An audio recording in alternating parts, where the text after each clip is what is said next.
and welcome back to ESL Pro League. Start of another week here. I hope you guys had a great weekend because we here on the desk, we had some phenomenal weekends between the three of us. I'm going to be here with Sponge. I'm going to be here with Henry G.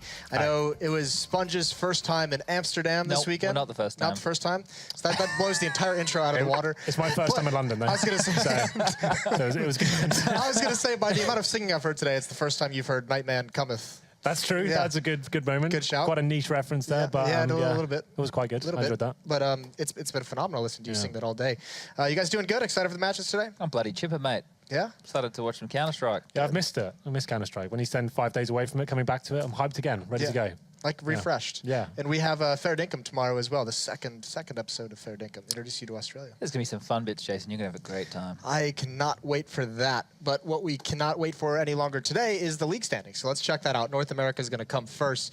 But keeping our eye on these across the pond, SK is now settled into a pretty comfortable lead. 3 wins over Cloud9. And Energy is probably a little bit surprising. Have them be up there in the third spot. Liquid slipped a little bit, but I mean, Luminosity, the third Brazilian team to come in and tear apart NA. It's just imagine if all 3 Brazilian teams come in the top 3 of the. That sounds very likely at this point. That'd be very depressing, wouldn't it? These are the standings over in Europe. North has made their way to the top seed. Mousesports had that, but they slipped a little bit last week. They've been slipping all over the place. We'll hear from Mitch about that later. Navi in third, Astralis in fourth. VP and Hellraisers are going to round out the playoff picture, but still a lot of names, as we've known. NIP very much back in the playoff race. G2 can do the same thing. They're very few wins behind, so I mean, nothing settled over here in Europe. The French are on the way up. They got 2 victories back-to-back. That was good to see. Yeah. I think the improvements out of them are going to come in leaps and bounds. Yeah, well, I mean, we'll probably see them a little bit later on. You can see this is the full week schedule. We've got NIP versus Navi tomorrow. To start things out today, it's Navi Hellraisers. Then we have Mousesports Heroic. Also Astralis Kingwood, if you're interested in that one. But the big one, obviously, Virtus Pro and NVVP being announced as a team that's coming to ESL 1 Cologne, which is pretty cool. Yes. And then G2, we'll see if they can get themselves back into the picture because they are that last place team trying to avoid relegation. So far, a little dicey in that area. Yeah, it's not looking too good. It hasn't really lived up to expectations yet, but still early days, I would say, and they are going to be good. Well, you need to get into a LAN first before we make our judgment, Jason. I know you have to get ahead of yourself. So. Well, the nice thing is NIP just won 2 matches last week and jumped 7 spots, so G2 can do the same thing. But speaking of jumping 7 spots, fantasy standings have shuffled around a little bit. I know I jumped up a couple. Henry's still I'm doing all right as well. Yeah, Henry's down there. I think they call me the sleeper team. I'm going to surprise the last minute, you know? No? You're done. Your fantasy season is over. As soon as you put the entire Liquid roster in, you were done. It was a bit of a gamble, not going to lie. That didn't pay off. You got the wooden spoon. Yeah. Yeah, well, Do we have to focus on me every week? What's that? Do we have to focus on me every week? I mean, you are last place, so I thought it would be appropriate. You are the G2 of the fantasy league. It's true. We've got, you know, Chad, I think Lauren and I are all rounding out that top 3. We'll see if we can bring them up. But yeah, this has been fun. If you guys want to join in on us, because for some reason we actually have had an insanely fun time talking smack to each other and doing it, or at least I have. Yeah, it's been really fun. We should have put a prize on that. Fantasy.eslgaming.com if you guys want to get involved. Yeah, Henry, there's always one friend that just doesn't have any fun with the things you do. So. Henry specifically, or just a group of friends? Every group has that one guy. We have Henry. Okay. Hank, as he's known. Hank, yeah, I prefer that. His alter ego. The alter ego. It seems to be out. It seems like the alter ego has taken over. Yeah, the evil guy's more out than the good guy, it seems, and I prefer him in a way. It's more interesting, isn't it? I guess so. I guess it would be a little bit more interesting, but I think I'm waiting to hear if Mitch is going to I can see him setting up. Do you see him setting up? Yeah. Well, give He's him not in the bathroom today. He's in the bathroom the other day. That was funny. Yeah. Jeez. The comedy that ensued from that one. Yeah, that was unreal. No. He's ready. Oh, he's ready now. Yeah, he's ready. So we will send it over to Mitch. We'll hear from him.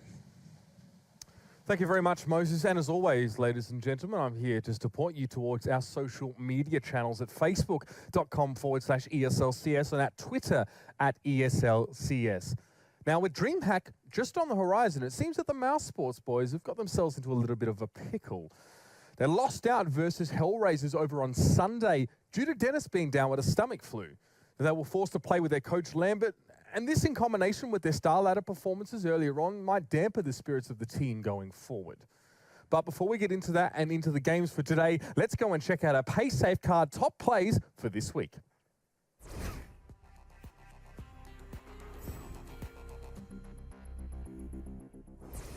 It becomes very easy to hold that A site if you use your utility properly. And JDM gets a double and then follows it up with a third as well. Just waits. Gifted takes down 2 as he swings out. Well played. Olaf goes back in through checkers to try and find the rest of them. He's not got the confirmation as to the fact that they've gone inside of the site, but he will find RPK. It'll leave it to Sixer. It is Dennis. He has a pistol and they are low. I've seen stranger things happen, and that's a big first step. One shot will kill. Get right. He's going to get it. It's a 1v1. Forrest is on 15 HP, and Dennis delivers again. Nico, smoked off, looks for an answer. Knows the bomb is being planted. Denied. Finally, FaZe Clan a little bit to work with. Above, Nico nails that as well, and the no-scope onto Edward as he hits the ramp.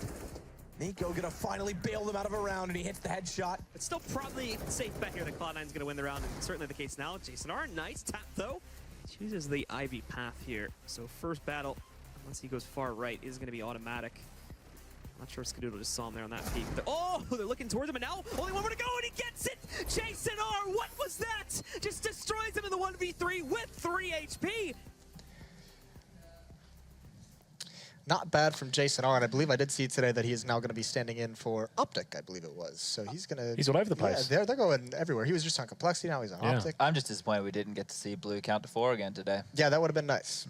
A little bit of counting always helps. The highest I've ever seen him go is 5. You ever seen him go higher than 5? Well, technically you can't unless he kills his own teammate. I just meant in his general counting abilities. Oh, well, speaking of counting, we've never seen him go to 8, and we can talk about the R8, and Henry seemed excited about some input that he had on this weapon.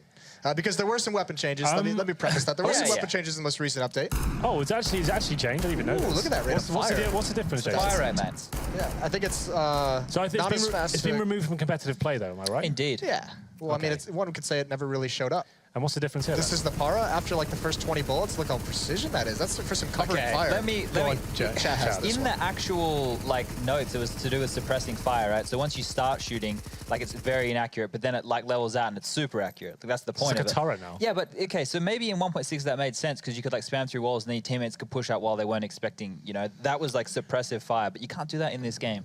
You don't have the same wallbang ability. No one is buying that in competitive play and suppressing someone behind a box. Well, I think buying it, I think you just touched on the real issue with that weapon is no matter how you change its firing, no one's going to be buying what is it, 5,000, 700 or something. You can't justify with that price tag. Yeah, it's not even better than the M4. If it was substantially better, you might think it's viable in some sort of situations, but it's still definitely not. Same for the R8. I'm disappointed it wasn't a complete rework. I think it was such a mess when it first came out. Tried to balance it, then it just was made completely dead. There was nothing left of it. So you were pretty good with that R8. Yeah, there was one round in London. There was a couple. That was like a double overtime show match of the R8s only. Look it up, Henry G R8 on YouTube. It's not bad. Look, I can't believe they actually introduced that pistol because when we were at the majors and I was talking to the guys from Valve and they suggested it and they said, oh, we had this idea, but we scrapped it because it just didn't work. I was like, thank God they scrapped it. And then to see it come out, that you guys just have no idea what you're doing. Well, I know you tell a fantastic story about a time that they also suggested a stun gun. So we'll hope that one doesn't. Yeah, like shooting a tether a net gun, right? So gun. you run in and you tether the opponent somehow, and then your teammate has to come and kill him. They bring the banana bomb one day. Yeah, that could be good. Super sheep, super sheep in Counter Strike. Okay. We do now have the fantasy rosters. I've been informed. We can bring them back. We can go back to fantasy. Henry's gonna love that because here are the standings. You can see up top, it is still Lawrence Alex Scott. higher than me? That's the worst thing. That Alex is the most. He hasn't team. touched his roster. Second place is Sponge, and in a pretty nice third place, 1.5 points behind you, Chad. Yeah, look at the points separating the top 3 right now. It's bloody tight, Jason. Yeah, fear the bush. We're gonna run down Lauren here. I think she thought she was ahead of the pack for a while, but we're gonna catch up. She's like the limping gazelle at the moment. We're about to just come in there. Yeah, Cold Zera automatic. Look at this team. NA base. She's gone for a bit of a risk. Even Fur. So trying to capitalize on the 2 SK games we have going on. But and then Dupree just to round things out for some reason. This is going to be Chad, the Sydney Underground. God bless CGS. You are still continuing with your 4-man roster. Look, let's be honest. I only have, I think it's like $815 in the bank. I can't afford anyone worthwhile. I'm going to tell you right now, though, I have the 2 most expensive players on my team in the league, and I was able to put a full 5 together, full 5-man roster. Your team isn't as good as mine, so... Well, that's pretty good. That's not bad over there. That's Cold not a bad Zera, lineup. Simple, and Flamey. That's pretty good. Yeah, and Navi and SK both play 2 sets of games this week. Yeah, fantastic. So they have two times the amount of chance to go negative. We'll come back to this. We'll read this in about 7 days. Yep. No, in about 14, because I think we're taking next week off for Starliner. So 14 days. You remember it. Start the countdown. We'll move on to the matchup, though. The real excitement, kind of. It is going to be Hellraisers taking on Navi. Hellraiser's been the surprise package in CS:GO recently. The last what, 7 games, only lost 1. They've been being some big names as well. Envious, Fnatic, G2, Penta, Mouse Sports. They were, like, once he had the addition of Dead Fox as well, I thought they'd be decent after they lost Oscar. I thought, okay, he's a decent replacement. We saw him at the minor having a very good performance. And he comes in, he's actually revitalized his team. They're actually looking very good. They've just qualified for Star Ladder as well, I think it is. So they're actually going to be at the event. And DreamHack Austin. And DreamHack Austin. So it's going very well for them, considering, like, they're, I would say, technically a tier 2 team. They're actually taking down some big names in the moment.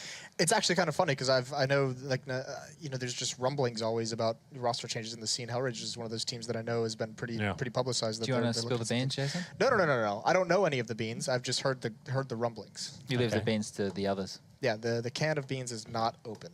Yeah. Okay. Thanks for leading us into bean territory. Yeah, let's talk about Na'Vi though now, Chad.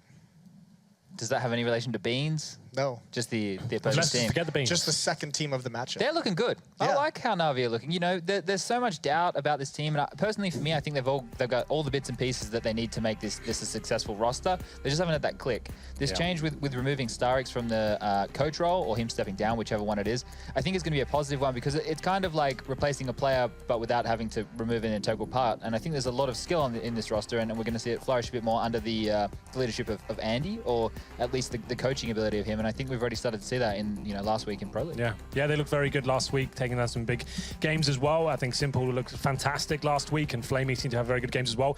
The resurgence of Guardian as well. It seems like he's not back to God tier right now, but at least he's getting back to a superstar sort of level. And that's what's good to see. He's actually challenging top AWPers and actually looking like it's going to be an interesting 2017 for him overall. We do play Inferno though, which is an interesting prospect. I think Na'Vi have only played that map once, and that was last week, I believe, against Envious, where they actually won the game. 16-6. And Hellraisers, to be fair, played it 4 times, only lost it once. So it's going to be a very good game, I think, overall. And I think Hellraisers give them a run for their money. I've got a question pertaining to Na'Vi. I know we're not going to take too much away from their online play in EPL or anything like that. It's just kind of going to be cool to see. But with this roster, ever since it's come in, they win New York. They don't look very good after that. They don't look that strong, at the major outside of the BO1s. They've had their struggles, their ups and downs. What will it take to feel like they're consistently going to be a competitive team moving forward? Just to get out in front of this, because this question comes up about a lot of teams, and it's not that I don't like the question, it's that I don't know what people expect, because you can't have, not every team can be in the top 3 teams in the world. Na'Vi, for me, would be considered in the top 5 or 6 teams in the world, pretty comfortably, and that's how I consider them a competitive team based on that, right? I'm not going to expect every team to be vying for that number 1, 2, 3 spot. Okay, with that being said, let me change it then. When do we think, because I think at the moment when we see them play, we don't really expect them to be able to hit that peak where they're going to win an entire event. When do we expect them to be able to get back to that? Yeah. When could we start saying Na'Vi could win this event? Obviously, Starix leaving, he felt like he couldn't do anything more for the team, right? His kind of methodology wasn't working out for them. They were kind of plateaued. It felt after New York, nothing kind of got them back to that level. I like the idea that Andy, he was working with the team before, but now we're going to be under his sort of philosophy of how CS should be played. I think it's going to be a lot looser, a lot faster, and I think that's what's going to let them to get back to that sort of form and have confidence in themselves, not relying so much on strategies. And hopefully, we'll see them in the next couple of events turn up and do big things. I'm not sure what the time scale is going to be on that, Jason, to go back to your question, but hopefully now Starix has dropped off. Maybe they'll kind of revitalize them and have maybe a honeymoon period thinking, okay, we're not playing the same sort of CS anymore. We'll try something else. I've made it's a day of baseless claims for me, so I'll just go with another one. I like it. Yeah. Na'Vi top 3 at Star Ladder. Top 3, that's what you want? Ooh, you don't that's don't want aggressive. the grand final? No, let's give them top 3. That's aggressive, but he did also say that Space Soldiers was going to have a good year, and I know they looked good against VP just the other day in a BO5. But before we dive into that, I know Hellraisers, one of you mentioned they played Inferno 4 times. I know, Chad, you've picked something out from one of those matches. There was when I was doing my prep for this match, I noticed that they really love this B hit, or at least B hits, and this was very late round. You can see there's 36 seconds on the clock right now. They have all of their utility left, and that frag that was just made in mid makes this possible. There's some lovely Molotovs that come in here. Lovely. They completely firebomb the whole map. Beautiful. I think this smoke right here pops quicker, and they don't actually see it coming as much, so that delays the execute. But these 3 Molotovs, there's one on the new box, one on the second oranges, and one on the back right, and they basically just completely Molotov that whole side and push in. So if Na'Vi can't pick them off and allow them to execute like this, it's going to be very difficult to be anywhere in that B site. A couple of well-placed flashes and away they go. Wow, that's actually pretty beautiful, isn't it? We should steal that one. Do you need a lot of utility to pull that strat off? Yeah. How many times are you going to get to that late in the round and have that much utility? Well, that's the thing. You shouldn't be allowing teams to get to that position where they can have all their nades, banana control, and allow a full execution coming in. If you can feel that coming, you have no map control, you should at least be flashing over, trying to take a frag down to these disco bobbling them slightly. That shouldn't really be allowed to happen. But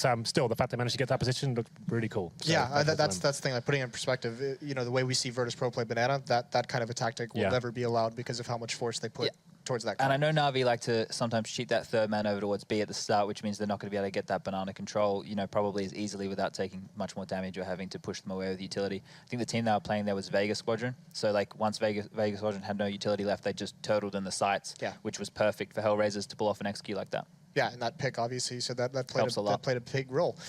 Yeah, so, I mean, this is a map.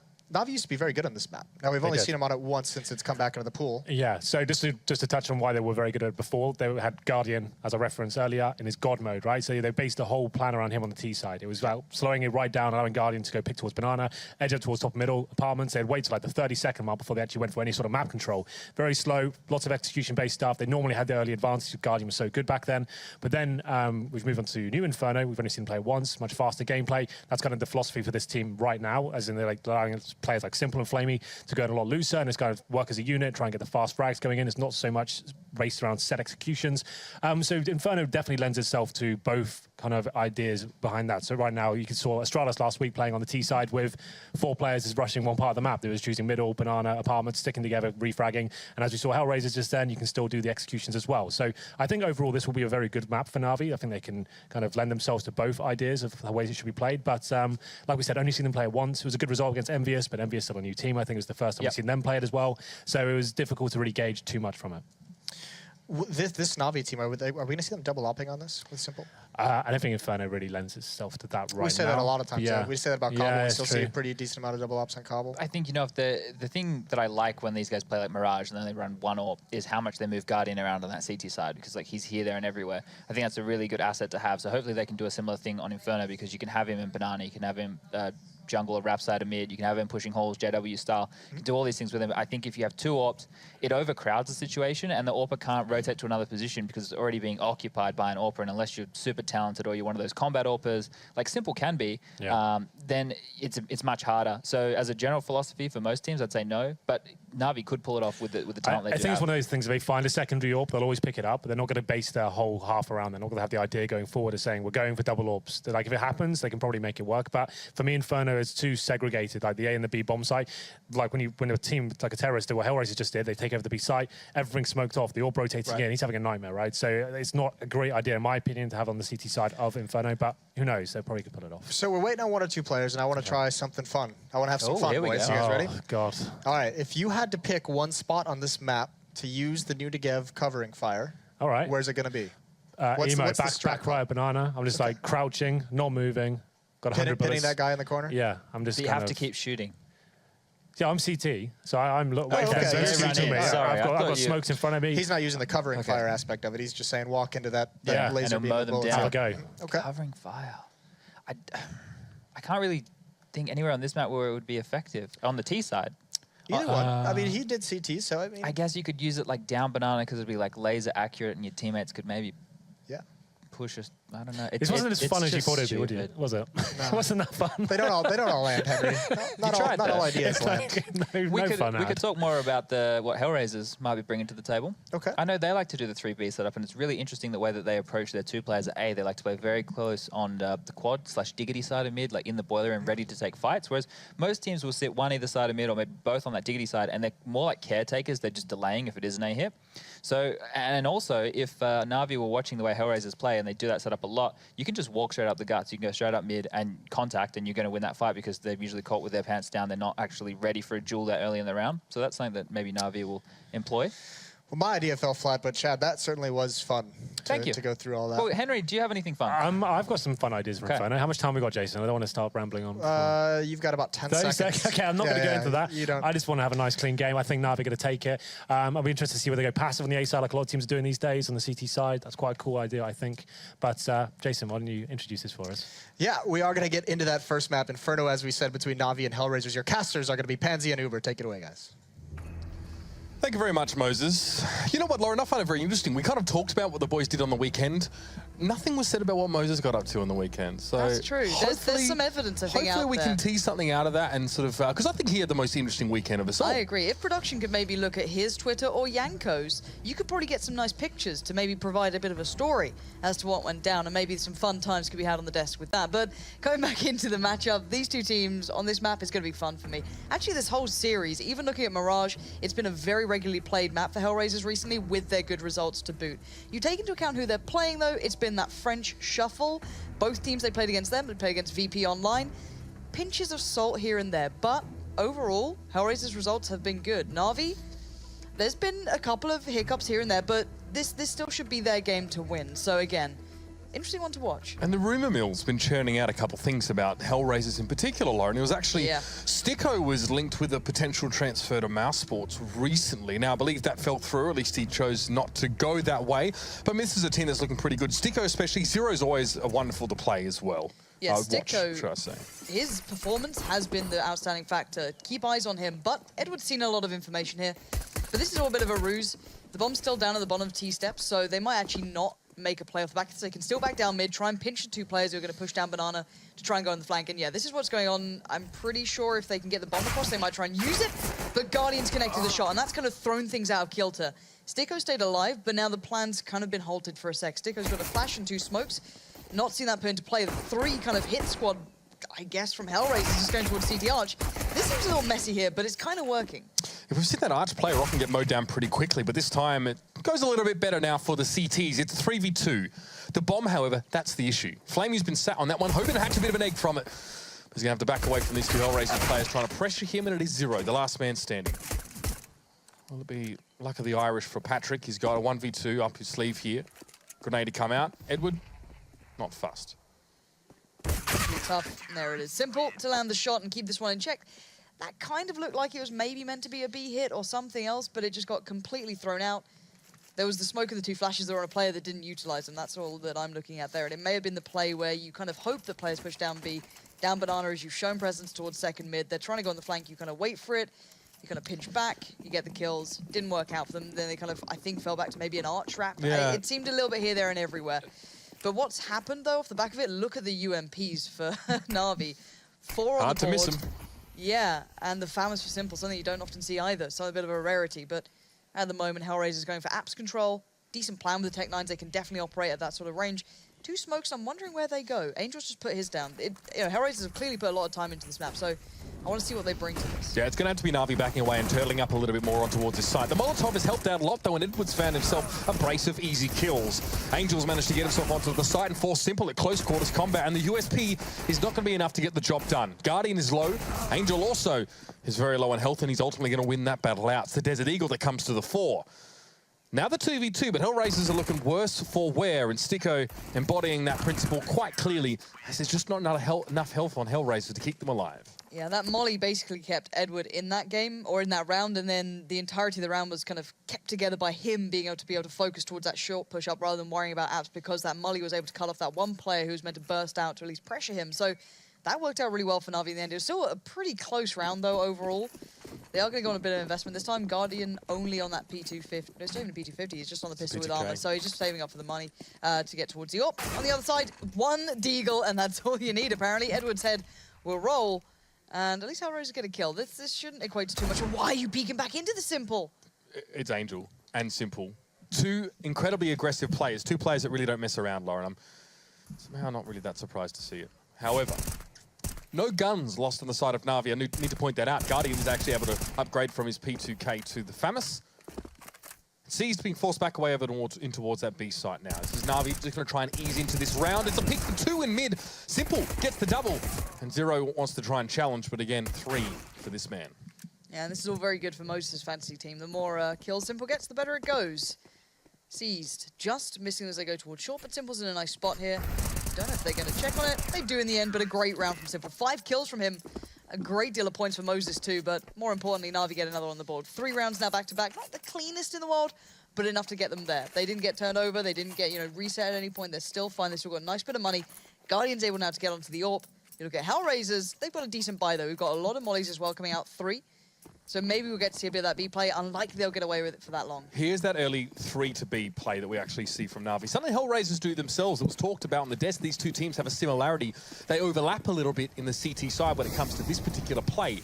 So getting Banana Troll can become that much harder. But all C's really did was hang around and throw an incendiary. But if anything, it's more just so he can put all his utility down, he can back away from it, and if they did go for an early bit of presence, he's there. You can easily play back around to where he is now towards CTR, which is such a long rotate for the others, of course, so it makes sense to do it. At the moment, though, Na'Vi not relenting on the banana control. They're actually sticking around for this. You've still got the AWP there. Flamey's going to probably boost Guardian up and over. Sit towards the ledge. A little bit dangerous, but he's got a nice little angle now. You're just maybe making an assumption they're not in that little alcove a little closer. Spots the leg. Goes to the shot. Angel's waiting. Both players looking for this now, and I'm pretty sure Guardian would have spotted that too, but Hellraiser's fighting back in for this nice deep flash there. Going to catch Guardian and force him to back away. Flamey wasn't ready for that. Guardian stayed around a second too long, but Flamey will make up for it and trade out 1-for-1. But the rotates come in, but Hellraisers don't have the bomb with them. Flamey can't get out right now, and he needs to just to win the battle, and he doesn't. Sticko knew he'd be stuck in Emo corner. And now here comes the smoke for Hellraisers. We've seen elaborate executes from this team on this site. They might not exactly have what they need for it this time, but they're going to go anyway. They don't need to. If Sticko's somehow still cracking into this site, but look at Edward. He's still alive. He's sat in pit. And Hellraiser's always had apps control. They've been playing through it the entire time. Seized is just going to have to risk it and sit on B. Edward has one flash. He's got 3 players at the moment to try and locate. They're slowly working up. Molly goes in. He takes the fight. Can't get away cleanly. 21 HP now. And there is the final big blow. Zero finding him. I mean, the A side's open. Bomb goes down. And Seized got an AWP. Probably going to save this. Yeah. Quick peek towards mid, then a back away. Lauren, that bicycle spot, does that get Molotov'd out by that one? Yeah. Okay, so... It's not that OP, sadly. It's not that OP. We've Alas. New information has become available, Lauren. And unfortunately, G2 won't be buying your strats, even though they use Henry's. Just one, Seized. And he's not going to be going for this round. A great round from Sticko there as well. He probably knew that Flamey wouldn't dare to try and back away from the sandbags. He didn't know who was watching the cross. So you're in an interesting position of power as a T-sided banana when you've sort of got that one player on the CT's pinned down. He's forced to take the battle.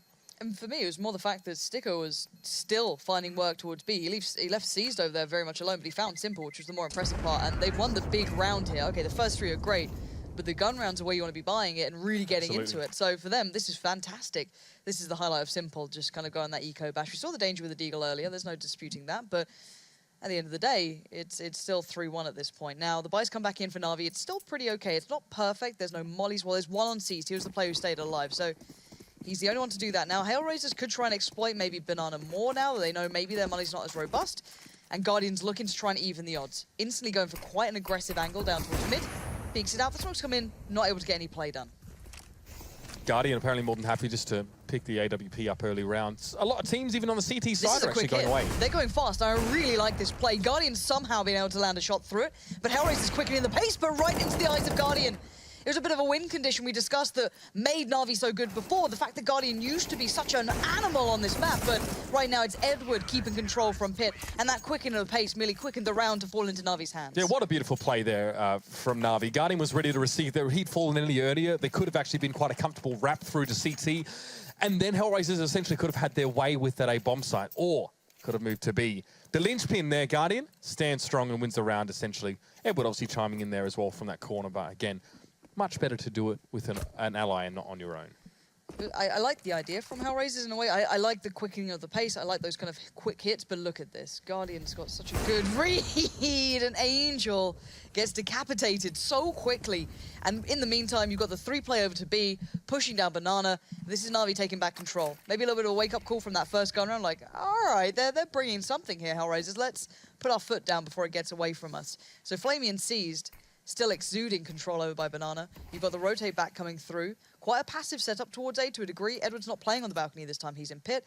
Maybe understanding or maybe expecting the fact they could have taken over apps control because they're probably on a pistol buy or something less and they liked it before. But they're kind of going back out as well. Na'Vi aren't giving much up. They're playing back into this. No, this positioning in Banana for Na'Vi just, exactly, it just drips confidence. They're feeling very, very good right now. Otherwise, they just sit back in the corner and they just delay.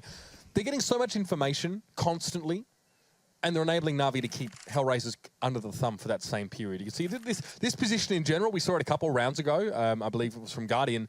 And this is Na'Vi not really giving too much respect to Hellraisers, who now in turn have to respect the AWP, especially Seized is there. Flamey can chime in now for one as well. He gets one spray through, doesn't go for the second.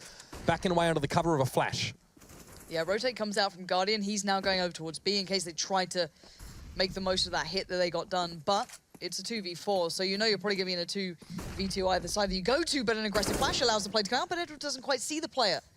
23 seconds left, Molly goes in, and even all those flashes remaining, that smoke on Edward buys more and more time. 15 seconds now. Hellraisers need to go, and they need to go fast. They're going to try and make something happen towards mid, but they're almost out of time here at this point. I think it's almost save time. I doubt you'll be able to even get towards the site here. Wrap to CT and save. Yeah, the Hellraisers starting to think about it now. They almost went towards Library and they realized that the Jeek apparently is up. They're going to sit deep in enemy territory and hold on to those AKs for the next round. It all goes awry for the Hellraisers. One, it's a shot down mid, of course. Angel falling first in the round, and then this indomitable presence that Na'Vi put up over him. Banana stopped Hellraisers from advancing any further. Yeah, this is going to be buying up around it. Okay, so investing into this, just the 2 rifles that remained on Zero and Bondic. You've got a CZ, Tech 9, P250, a couple of nades. Maybe this could be a bit of a nuke up Banana to deny that early control, maybe? 3 players for Yeah, Na'Vi. there it is. So they are going to be nuking up Banana. They're going to try and make a quick hit with the pistols and then trade if they don't get it with the rifles. But Flamey's holding his ground. Simple's nade will follow up very nicely, clean the slate almost. And now you're looking at the last 3. Zero's got some good real estate building over by A, but he's going to have to get past Guardian somehow. And Guardian's got 3 angles to worry about. There's still pressure on Banana, but Simple is cleaning them up so well. And Bondic's now in an almost unwinnable position. Simple looks on point today. These shots are landing for him. To be honest, he's fortunate to be alive because Bondic had the angle on Simple while he was taking down his teammate. But Bondic wasn't able to connect. We'd seen it from his point of view. It might have painted a little bit of a different picture, but regardless, Zero in mid. Sharpest attack as always, but it's going to take more than that. And he only gets himself 2 for the round. Guardian finds him and silences him to make it 6-1. Yeah, this is a scary Simple. We haven't seen much of Na'Vi on this map, but the way he's playing so far, he's looking really good on it. I'm liking his positioning. I'm liking how he's taking the fights. He's so... It just seems like he's so possessive over Banana. He doesn't want anyone else to get there. He won't back down from it. He doesn't back away from it. Bit of a block there, actually, towards to slow him down a bit, Bit of an awkward moment there for Guardian. If he wants to try and make something happen, he's going to maybe have to play a little bit more passive. But in this round, it should be okay anyway. They're down to pistols now, Hellraisers. They kind of have to respect it at some point, kind of suffer through. A couple of close rounds, of course, but 6-1 being the scoreline. It's looking pretty decisive so far. A lot of the talk earlier on, that's going to be Zero going down. Quite close to the start of the round. A lot of the talk earlier on was about Hellraiser's CT side and how they had a decent way of navigating that, but they're hardly going to get there with enough rounds margin to keep losing them here. Simple, living dangerously, and Angel's going to put him to bed. Managed to find him on the top of the awning, and Hellraisers are on the move now. Have the option for the wrap. Edward needs to challenge this. Some pre-fight of the corner, but Sticko didn't actually see him. This is going to force Hellraisers now to change the pace.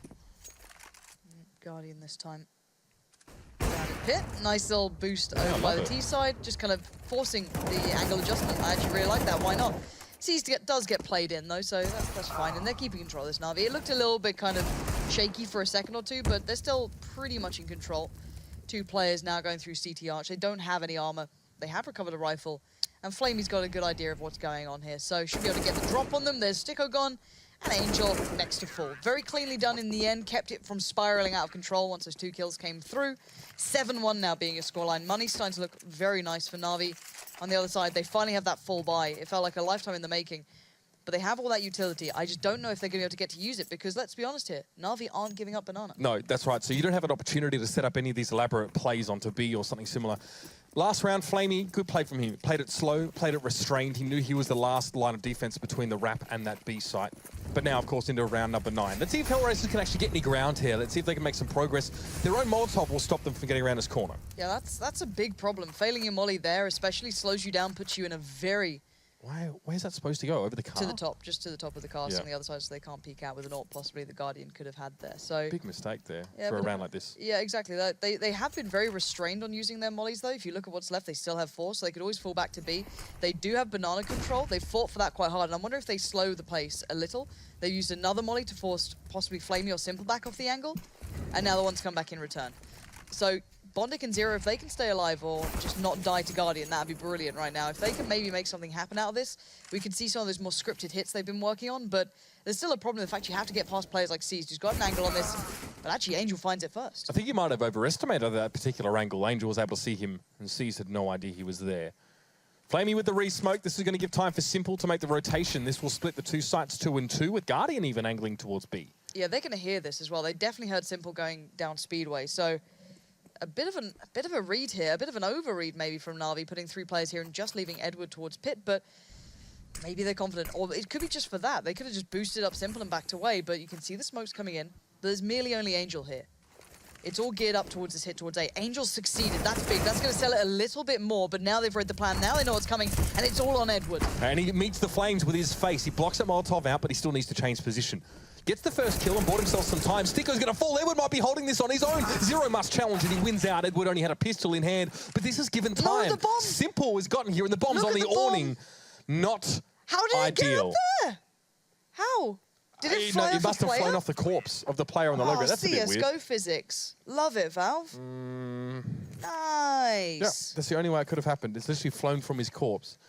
Could we, production, can we get a replay on that if it's possible? I don't know if we were speccing at the time towards it, but anyway, if it's possible, that's really quite interesting to look in towards. But Bizarre. beyond that, though, looking at how Edward played it, he bought so much time for the rotate to come back in. The problem on Inferno is that a lot of teams find it incredibly, well, near on impossible to play retakes on a lot of these sites. That's why I was so surprised when we saw a couple of the teams actually being able to pull them back in. I think FaZe was one of them who was really, really successful at it. Risky to do.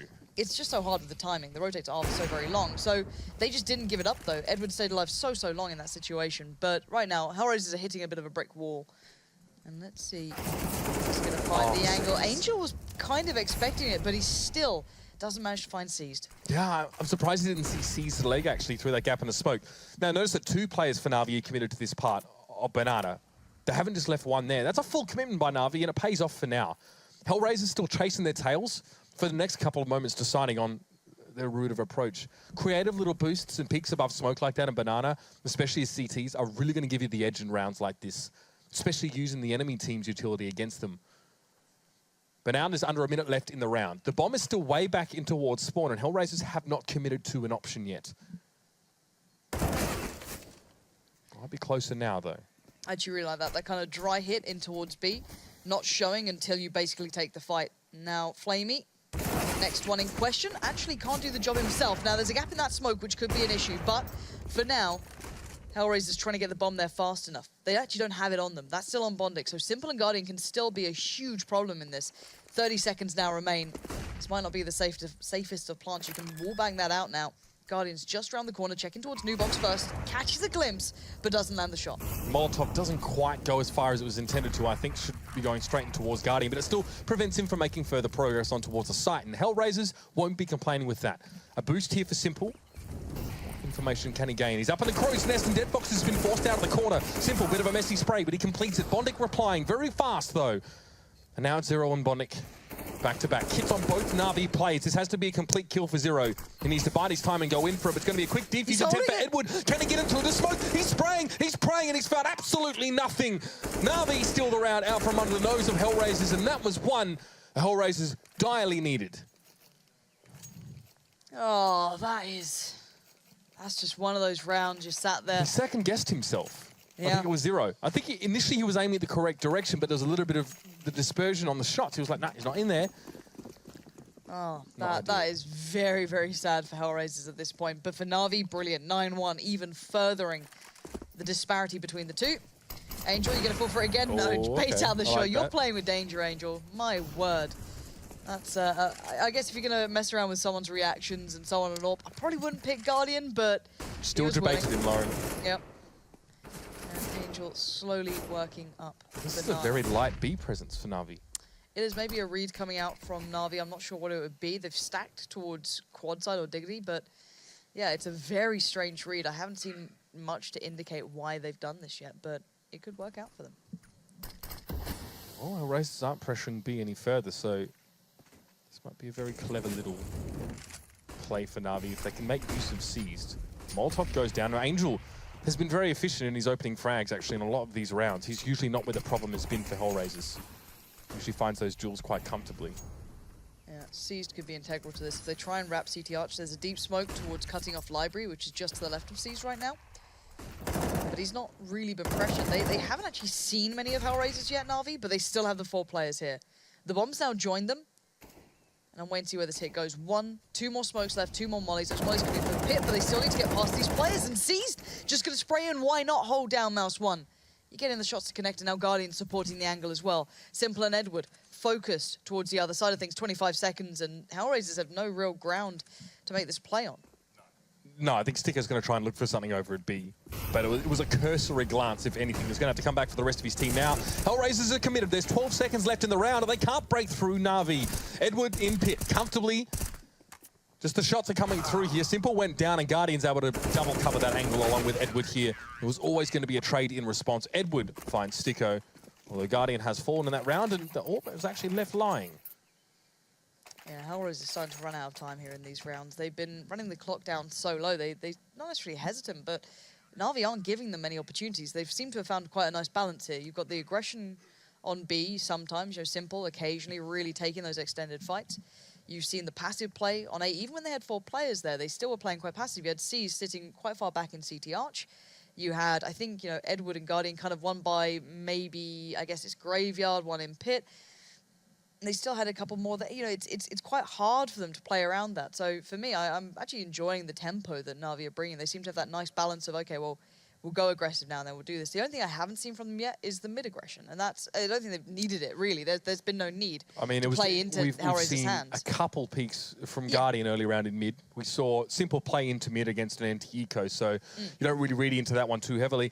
But what I find interesting about Na'Vi, Lauren, is that they know what parts of the map they value and want to fight for in that particular round and what parts they don't. You see, they don't spend much time in apartments at all. Edward sits way back over on the balcony or the pit, and Simple rarely actually peeks in towards Boiler. He gives that over to Hellraisers, knowing they eventually have to push out of that at some stage. But on the other side, you see Na'Vi have such aggressive control over Banana. Is this in-game music? Rush, did you forget to turn this off, or is this for the I atmosphere? think it's intentional. I think we're fading it in. This is atmosphere? This just makes me annoyed because I think I've left the music on in my game. Like, after the recent update, every time you play the game... No, like, there's always someone in my team will have it on anyway, so you can hear when the bomb's, like, able to be defused or not, or, like, close to. It's not exact, but it's close. The music starts playing if it can't be diffused at that time. So, no, I've turned it off, but it kept turning on after the update. I played, like, 3 games because I got forced to play Canals. I hate it. Canals? You were forced to play Canals. Blame Palmer Violet. Oh, it was the only option. She was like, "Oh, do you play some matchmaking?" I'm like, "Yeah, that sounds great." I did. You know when your friends don't like tell you the whole story and you kind of look at the game and you're like, "Why is there only one map in the map pool? Why is this queue taking 10 minutes?" And then it all becomes apparent when you're playing Canals. Lauren, but anyway, no sympathy. You had ample time to respond to that. I'm a simple person, all right. 10 minutes. Well, let's see. 10-1 for Na'Vi so far. They've been very hard to break thus far. Hellraisers have had probably a much-needed tactical pause to decide how they're going to go forward. But again, 3-man stack over towards B for Na'Vi to start things off. Why not? Look at this. Here comes the barrage down Banana, but actually relatively okay. Zero took a touch of damage. Estico as well, and now the second volley comes through, but Guardian's not going to land the shot on Angel. Goes back in for seconds, and how did that not hit that? Thirds? 11s? Yeah, that was close, but still. Na'Vi not giving up Banana control either. Even against pistols, they're going down there and just hammering them home. So, yeah, this is getting pretty rough for Hellraisers, if I'm honest. Well, again, you want to try and meet pistols outside of their optimal range. So controlling Banana in that way is probably a good idea for Na'Vi. Don't let them get up close. Don't let them get under your skin. Don't let them get in your head. And the only thing in Hellraiser's heads right now, well, for 3 of them is bullets. For 2 is the prospect of breaking through onto the B side and winning this round out. But now it's going to be a little bit harder because Bondic is taken down. Doesn't even see his assailant. The smoke will veil seized shots. Yeah, that's fun. Just straight through the smoke. Always what you need. It's not allowed. You're 10-1 down. You're not having a good time. Yet the fun police have arrived. I know, I just get generally irate when it happens because obviously there's players that walk into the smoke, but the whole obviously point of smoke is being able to cover yourself. The players are too smart nowadays, Lauren. That's just the way it is. Dead Fox makes a good entry though onto the big side. Seize was already low. Flamey was not though. The head of Flamey goes rolling, and now the reinforcements are coming, but Dead Fox is ready for the cavalry. Can they put Humpty Dumpty back together again? It's 1 versus 2. And the bomb with 20 seconds left is not yet planted, but Na'Vi are playing this one very slow, very steady. There should be a peak, and it is from Simple at top of Banana to finish that one off. Too close for comfort. There were some crisp, clean shots coming out there. Usually I expect that from Zero more than anyone on this team when he's having those good games, but that was spicy. Real nice from Dead Fox.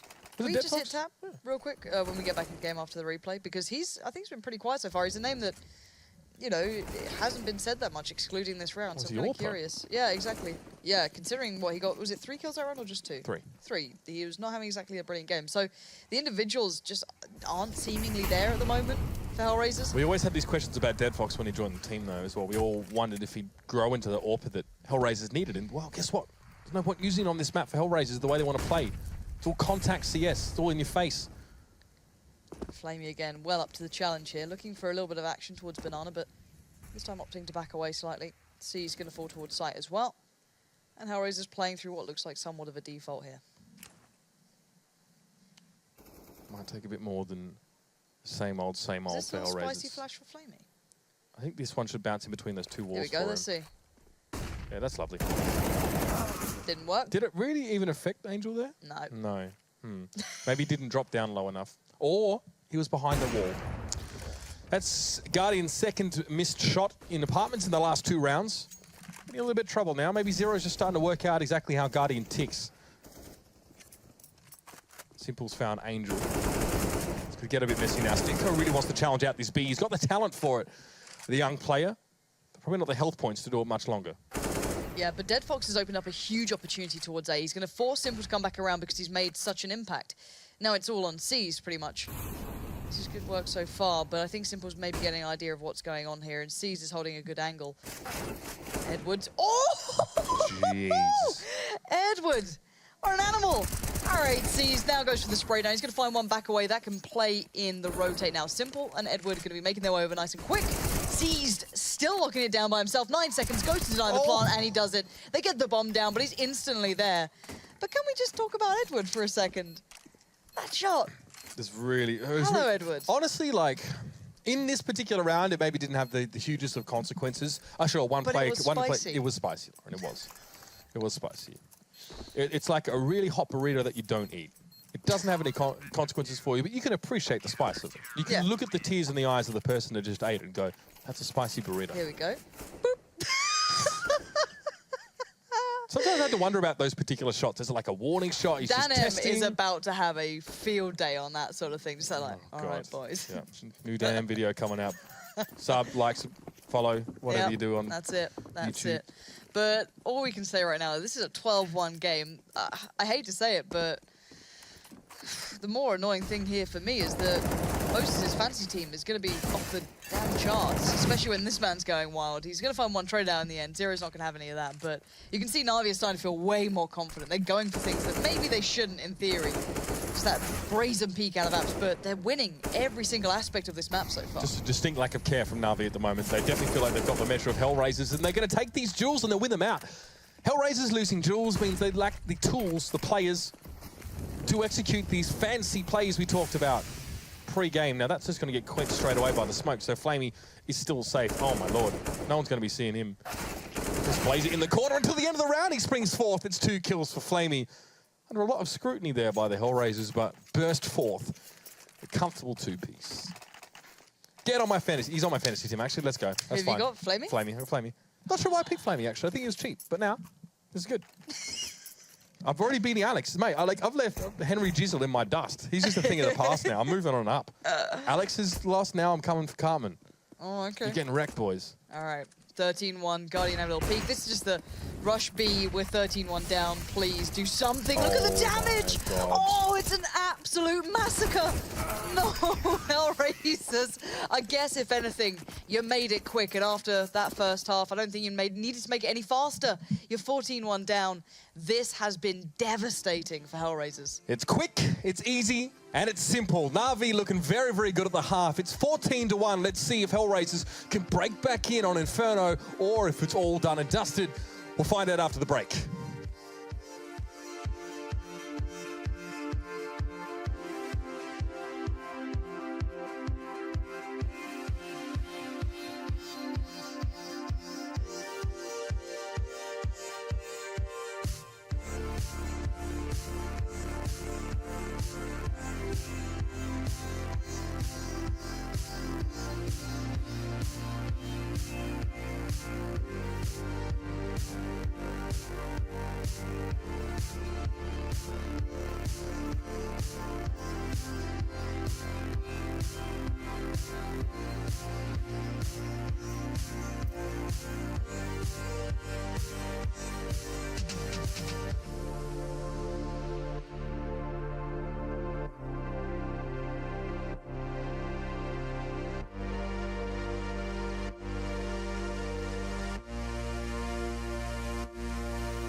Well, it's freeze frame, record scratch. You're probably wondering how Hellraisers got here. It has been a tough half for them indeed. Na'Vi have stacked up 14 rounds against them on the CT side, but Lauren, that hardly tells the whole story of what we've seen from Na'Vi so far.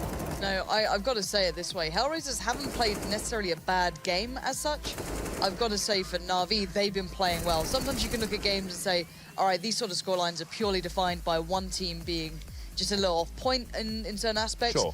Now, some individuals haven't turned up for Hellraisers, but you cannot say that for a single player from Na'Vi. Every single one has been pulling their weight and then some. That shot right there from Edward was gorgeous. You've had Simple running an absolute rampage throughout the entirety of the game. Guardian, once he got that orb, came into form. You know, every single player has been providing a lot to this matchup. So you can see it right there. The KDs are off the charts. Even ADR is pretty high up considering it's across the board. Where you look at the disparity on Hellraisers.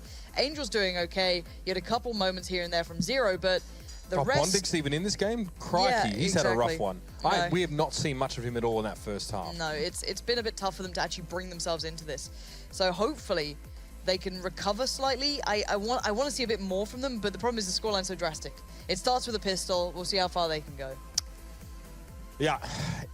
Suffice to say that the Hellraisers are going to need to win that pistol and the next round and the next and probably the next 5 to 7 to even get themselves back into position where they can challenge Na'Vi. And Na'Vi are a team that we know on this map actually have some tech when it comes to that T-side play.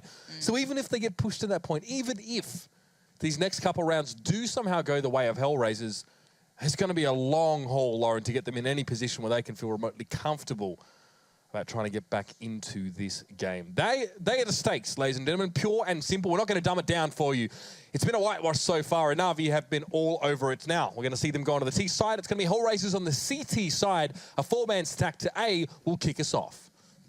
All right, all eyes on Hellraisers here. This for me is just, what can they do about this? If Na'Vi brings something special, I actually want to see what Guardian and C's plan to do. Let's have a look. C's just feeds. That's what he was going to do. Definitely not on my fantasy team. Now, maybe a burst out from Boiler, smoke towards CT Arch. Guardian's on with the smoke. That's the only reason I'm contemplating the idea. But he's going for the challenge towards Banana.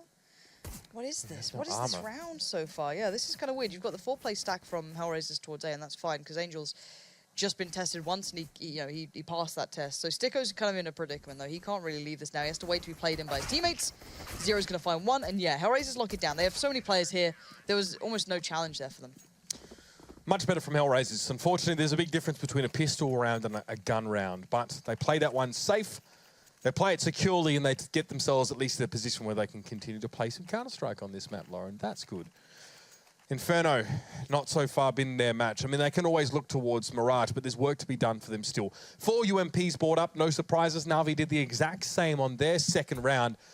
And the aforementioned Na'Vi coming in with Deagles and a Tech 9. Yeah, we'll see how that goes. That plan seemed weird from them. Na'Vi, it seemed like they didn't have one. I don't know what the idea there was, so we'll see. Maybe there was more to come and it just didn't come through.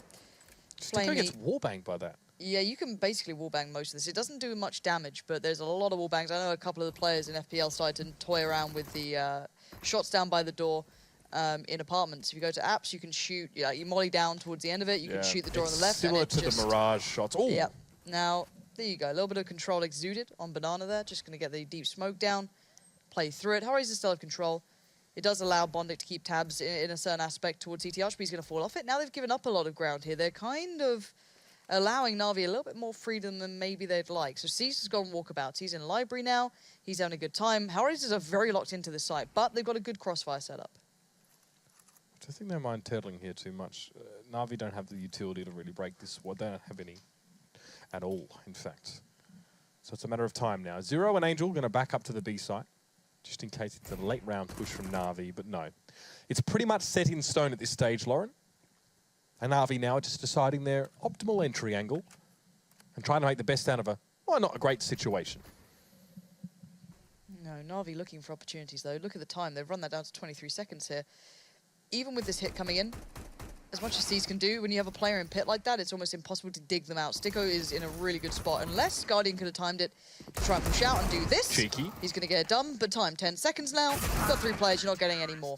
You have to sacrifice so much just to remove that one player. If you have 2 players towards pit, playing in towards A, or even playing a retake on it becomes near on impossible. So, at the moment, 3 to 14. It does feel inevitable, but Na'Vi needs to kind of just accept All right, another round to them. That's fine.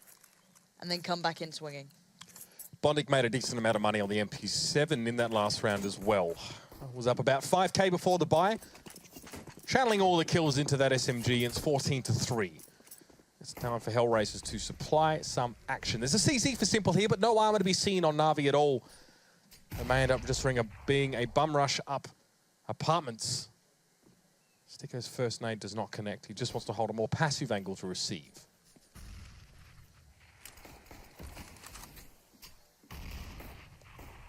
So far, Na'Vi just testing, just trying to get anything done. That's embarrassing. Flamey gonna find Sticko. The spray. Oh god, is this real? Look at Dead Fox, look at Bondic. Is this? No, okay, thank you. Thank you, Angel. Thank you for not letting this round to be the round that you almost lose on. Lawrence Marty, watch out. When those rounds almost get lost, it's when the triggering happens. But Angel stays up, gets the job done. 3 kills, big kills that is, kind of keeping Bondic and Dead Fox in this. You want to keep the guns up as well. I'm hoping they go on a decent buy here. Like, why not? You're on 4-14. You kind of need to go all in at this point. Yeah, that's the thing. A bit concerning that Hellraisers maybe aren't opting to upgrade their arsenal in a huge way. 2 UMPs, okay, we can accept that. They've got an AWP for Dead Fox. The first time all game he's had one of these in his hand. We need to see that put to very good use right about now. The Molotov close indicates a less aggressive approach towards Banana here. 3 Molotovs to Banana early. My lord. They're going to smoke down and follow it. It's kind of what a lot of the teams do at the moment who play this, deep control, the hell of a lot of mollies, deep smoke. So you know that they could have pushed up, basically keeping it safe. And then you completely deny it by the following smoke. So I actually like the idea of putting Bondic up here as well. He can, by time, he can spot information. I don't know if he's left a gap on the right side. No, he hasn't. So he can't actually spot if they go directly up towards CTR. But you've got Zero and Angel actually in a good spot for it as well. So Hellraisers have a nice setup here. I want to see how Na'Vi try and dismantle this. They're playing it quite late. One smoke towards Apps will deny Simple off the angle.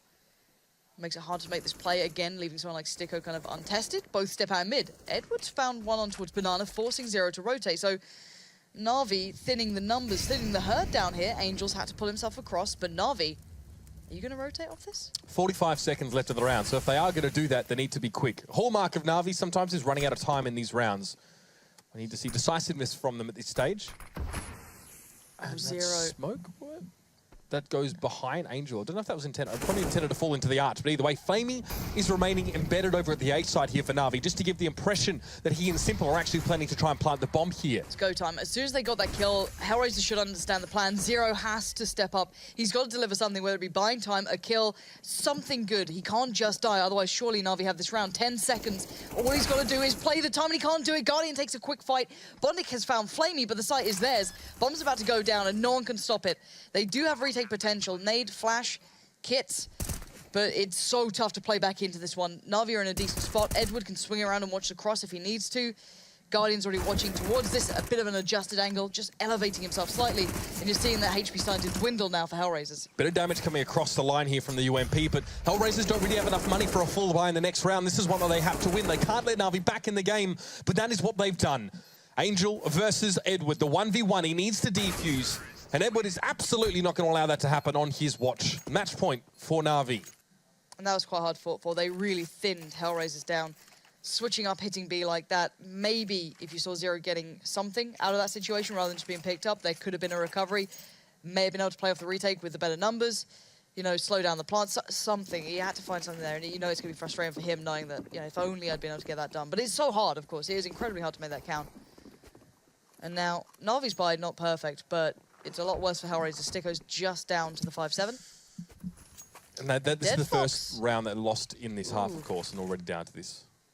I thought Dead Fox might have made a bit of a play then. It was looking towards Apps. I was hoping it was It's almost like a danger zone for both these teams. Any further than that corner at the end of Apps, it's just not happening. Especially because teams don't really feel like there's a tried and true way to stop a balcony boost in towards Apps. A lot of teams don't watch it. I know NIP specifically have a big hole in what they cover purposely, actually, and they let it go. Risky. Dead Fox holding a bit more of a passive angle. And just gets wrecked! Guardian is just an animal. He's better with the rifle than apparently Dead Fox is with the AWP on those sort of angles. You surprised? Not really, but Sticko, there we go. Gonna find Seized, nade out, good work, nice crossfire, nade to follow.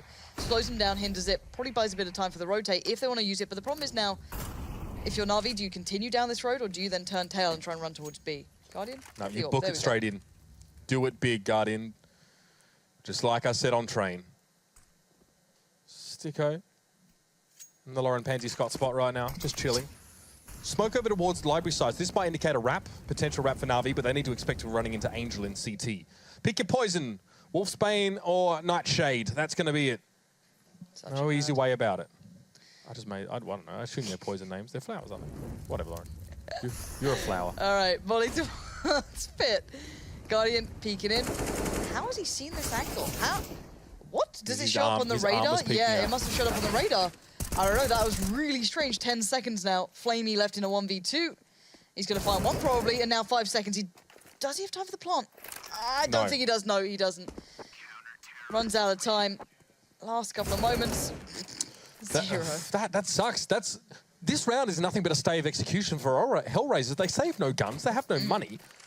They win their round, but they're CTs. It's really hard to develop your economy in general as CT, let alone when you're not allowed to carry any guns into subsequent rounds. And it's going to be the old famous UMPs with Bondic on the M4.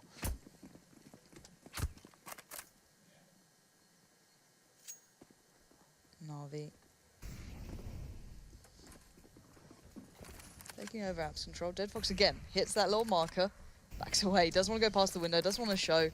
It's kind of fair enough. He's pitching it. And you don't want to... There could be more than one player on their balcony as well. They love to spot this sort of thing. You've probably heard them jumping up. You don't want to be doing that. This could be a quick burst out of, Boiler.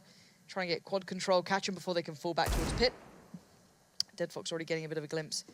And now it's down to Sticko and Dead Fox, who'll be trying to hold this as 3 players in Apps. So Sticko's the big man to watch here once this hit comes in. Dead Fox is going to back away, and here it comes. Flash comes out. It's a little bit late, but Sticko just gets overwhelmed instantly. Couldn't quite land the shot clean enough. And now Na'Vi have the site.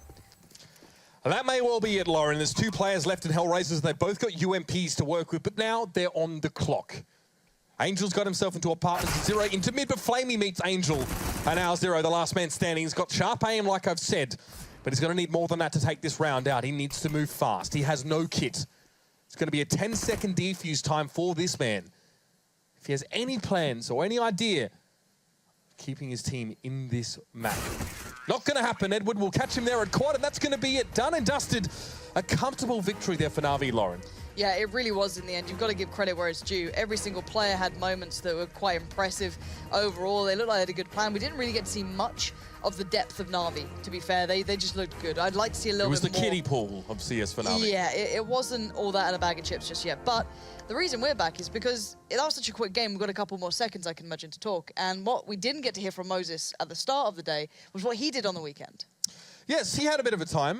We actually have evidence here. So, okay, first of all, he's left the location on the tweet there, Nico. Hasn't helped his bro out at all. He's in Belgrade. Yeah, having a good time. Serbia. I assume a high school disco. There he is. He's the high school disco DJ. He's got his teacher shirt on. Jason doesn't look sober in this picture, is all I can say. That looks like that happy glow. Hello, guys. Any comments, Jason? Anything in your defense? No, not really.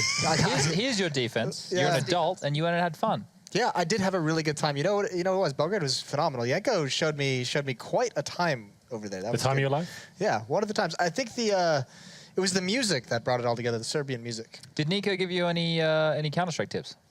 We played a game and he just told me I didn't really need any. You guys know we played a couple ESL games earlier today. Don't need any help. Did ask him about the Serbian guy the Serbian player who's going to Renegades. Yeah. Didn't know anything about him. Oh. Enough, yeah. What about Yanko? Worth bringing up then. Yeah. Yanko knows about him. Yanko says he's got some skills. Yeah, well, Stone the Crows, mate. That was a bloody rip-roar of a game. No, taking on I would Hellraisers. say so. Anyway. This Hellraisers team, like the amount of times they ran that clock down, they just got stumped. Nothing worked. Yeah, they weren't getting ticks. To be fair to them, they did have some rounds. They did the right thing. They get the bomb down, get into clutches. They just couldn't find the closing kill to finish off the round. You think back to a few of them. One that comes to mind is when the full defuse comes in for Redwood. You think the round's over. He's got no chance in it. Gets the full 5-second defuse in. A few of those rounds came in. 14-1 in the first half. It was always going to be brutal. It felt like they were just getting locked down. That was a Na'Vi kind of textbook performance from them. Everyone turning up. Everyone hitting their shots. Simple looking very good. Very aggressive towards middle and towards second middle as well. about Flamey not missing a beat anywhere on the map. One of the main critiques with Na'Vi is that all the stars show up when they need to. In this game, Simple and Flamey had a bit of a field day. Everyone, you know, I think had a positive ratio, maybe besides Guardian, but it was just another day at the office for them. Well, Henry hit on it. I'm glad he brought the name up, Edward, because those of you who are new to Counter-Strike and CSGO didn't really watch much of 1.6. The position that Edward is playing in Pit, he has been a rock there for years on end, and I think in this match especially, in this match especially, when we talk about Simple, we talk about Flamey having great games, Edward almost feels like the reason they won that, because of the times when Hellraisers had success, Edward pulls out some miracles in that pit. Well, the thing is, the pit's the most important area on the map, I would say, arguably. It's going to be controlling apartments, short and long at the same time. You have position, you have to work with your teammates, very good communications. When one person's watching apartments, you need to be watching short. If your player dies towards long, you have to be watching that as well. He's very good at kind of dividing his attention and working out where he needs to be finding frags. And it seems almost impossible to kill him at times as well. A lot of teams try to focus on him and use everything they can on him, but he's changed his position. He's in the corner this time. You've wasted all your nades, and he's just waiting for you and mopping it up every single time. He's very, very solid there. Not the flashiest player, but very intelligent. And those sort of positions always good for 1 or 2 frags. Those executes that I tried to highlight before the match, we never saw them come out. They didn't have a chance. I said as we said before, they didn't. That shouldn't be allowed. You shouldn't be full banana control and all your utility available to do that, right? You could see how well Na'Vi was stalling them though, like because they were so late on taking the mid wall or taking the top of banana. Then Na'Vi used their grenades late, and it just stalled them up, and that's why we saw so many timeouts and so much indecision. Because once the clock starts running down, you either just run in and get mowed by the CT crossfires that are set up, or you have to try and hope for like a miracle or save the weapons. And a few times there they saved the weapons. That really hurts the T-side economy, right? Because if you save and you only have like $900 left in the bank, you lose the next round anyway, you're further behind your team in terms of the losing bonus, so that kind of slows things down. There were some very tragic rounds there as well. You remember the bomb getting caught on quad? Going up on the roof, like jumping up down to like 13-1. Is this happening now as well? That was an Edward kill. That was, yeah. That happened to Renegades once upon a time. Got stuck in the barbecue on the old. Hey, I remember that. So back when you could fall between, the only time I've ever seen a bomb actually fall down that crevice. We were a pretty lucky team in our time. Oh, well, this got cheerful. You can't tell. Yeah. Definitely cheerful. Yeah. That being said, map 1 is over. Na'Vi take a big one. We'll have to see, can it be this larger score line, a bigger win for Na'Vi in the second map? It's going to be Mirage, so stay tuned and we'll see you right back.